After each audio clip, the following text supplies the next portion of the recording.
What's up, Kevin? Thanks for joining us, man. Good morning, boys. What's Happy going on? Tuesday, buddy. Hey, buddy. Yeah. Are you getting? I'll admit. I think you and I, of the guys here, we're the biggest diehards. These other guys that want them to win so we get ratings bonuses. Other than that, they don't really care. You and I think, live and breathe this stuff. I'm more nervous than I thought I would be at this point about the Terry deal. I'm not. I'm not nervous yet. I'm not concerned yet. I think it'll get done, and I think it'll get done with everybody, smiling and telling each other how much they love each other. Why do you think that? But I don't know where you come down on which side you're on. Like, I trust the team to get this right. I just have this feeling that they don't view Terry the way a lot of our fans do. Yeah, 100%. Which I'm fine with. No, I don't care how they view him, but just pay. Of all the guys, my thing is, Kevin, why are you picking a fight with this one particular guy who's so meaningful, so important, so good for this organization? If you have to overpay him a little bit here or there, that's the nature of professional sports. This will be the guy, if you had to, just to get the deal done, you do it with this guy.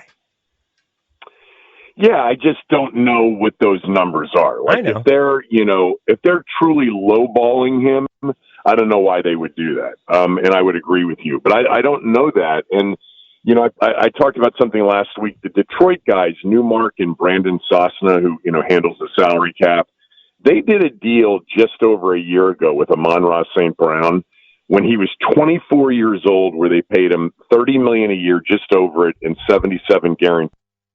Mm-hmm. And you could make the case that Amon-Ra St. Brown is as good, if not a little bit better, than Terry. So I think there's a lot of, we just did this deal a year ago, and he wants a lot more than that.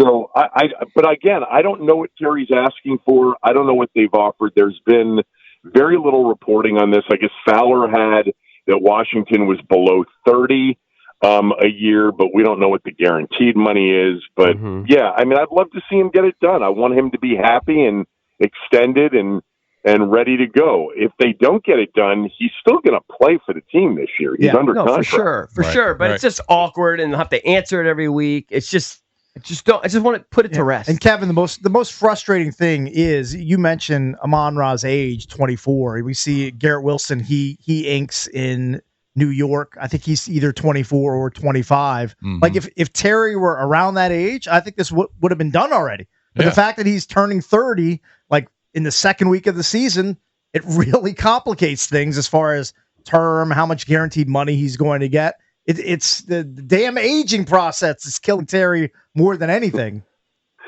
Yeah, and it's a huge part of it. And I think the other part that, again, may be a bit mystifying for a lot of the fans is that maybe they don't view Terry the way they would view, Garrett Wilson. Or I think Terry's a really good receiver, but he's not an elite receiver. He's not a force feed, take over the game receiver. He's, in that 10 to 12 range or 15 range, somewhere in there. And, you combine that with the age, and it made it tricky going in terms of getting a deal done. Mm-hmm. No doubt. I don't know. All right. I agree with you, Kev. I think it's going to happen. I don't know if it's going to happen this week or next week or, week 3 of the preseason. I don't know. I just think it'll get done. Why will it happen? Like you said, he's under contract, and I guess we'll find out today if he's going to be a hold in or hold out. I mean, players report today. If he's got to hold in. Yeah, I would think he's going to be there, right? Yeah, I mean, holding out is $50K a day. $50K a day, right? And the last CBA doesn't allow for, teams to forgive that. I guess you could work it into the deal when you finally get a deal done where, you cover that. But I would expect him to be a hold-in, too. I just wonder if it will be uncomfortable. It's certainly not going to be uncomfortable with people on the team or the coaching staff. So, yeah, a hold-in makes the most sense. That's what Ayuk did last year, right? I'm pretty sure. Yeah. I think Ayuk and Chase. And then he signed. Yeah. What's the last day you're comfortable with the team signing him? Would you be okay with him practicing again? Yeah. The week before the season starts? Well, Jason knows this. Like Kittle and Bosa and they were, and Ayuk all ended up in San Francisco getting signed, between August 29th and like September 4th. Yeah. So this may be the style. This is the first big deal they've done. And we just may be learning, what their style is, which is to kind of wait it out and get it done. And, hopefully, it works to their benefit, but you don't want it to be at the detriment of a player like Terry. Like, you're right. Like, I want him to be taken care of, not at the expense of hurting the team, but he deserves it. And I don't see him, falling off a cliff here in 2 or 3 years. Yeah, I think he's one of those exceptions, one of those rare guys that will still be productive. I know that, the McLaurin thing is kind of a hassle for us, especially in this business, because we got to talk about it. But, man, isn't it great that the players are finally there and camp has started finally, Yeah, but now we get, the 6 weeks of, people, fan sites putting out videos. Yeah. Talking about how great Jaden looks or, how great Tunsil looks. And you're like, well, was he blocking Micah Parsons? I don't think he was. Well, true. But at least it's something different to talk about. And also you'll get a receiver that everybody gets hyped up that's not going to do anything. Exactly. Well, I mean, even the Terry situation, it's a hell of a lot better to have, a contract situation with a star player coming off a 12-win season, going into a season where you're one of the favorites to get to the NFC title game. Like, it's just completely different than years past. All right, so let me give you. I think we've talked to you about this. I kind of forget what your take is on it, but so I'm a little bit out on Latimore, right? I am not. I'm a big Laddie guy. Jason's a big I'd say you're a Latimore, lot right? of bit out on Latimore. That's my I'm guy. a lot of it. I feel like we got damaged goods. I can't believe I can't believe how big of a Latimore fan I am. That was his second off-the-record question to Quinn. about how healthy he looks. Yeah, He tried to get something out of him on Latimore. Yeah. What do you say? Nothing. Nothing. I can't tell you. So Kevin, It was off the record. I can't tell you what he You said. can't. So here's my question though about Latimore. So Latimore basically hasn't performed at a high level consistently for 4 years, right? Right. We can all agree on that. Maybe you can do it. I'm not saying it's impossible, but what we saw last year, not encouraging.